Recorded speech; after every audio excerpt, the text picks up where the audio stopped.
গুজৰাটৰ আহমেদাবাদত ৰহস্যজনকভাৱে মৃতদেহ উদ্ধাৰ নাজিৰাৰ বাৰ্বী মজিন্দাৰ বৰুৱাৰ।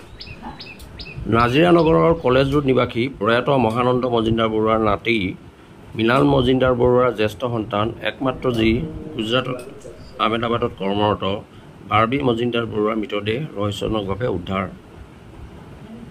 বয়ফ্ৰেণ্ড সৌৰভ পুৰোহিত নামৰ যুৱকজনে পৰিকল্পিতভাৱে হত্যা কৰাৰ সন্দেহ পৰিয়ালৰ।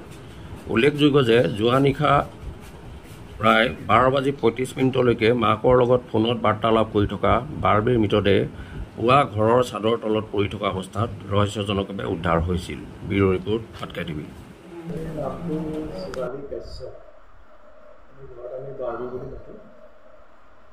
কালি ৰাতি যেতিয়া ল'ৰাটোৱে 2 বজাত মোলৈ ফোন কৰিছে, তেতিয়া মই কি হ'ল, মই ৰাতিপুৱা ফোন কৰিছোঁ, খবৰ এটা আছে। তেতিয়া কি খবৰ? এই বাৰ্বী আৰু এই পৃথিৱীত নাই।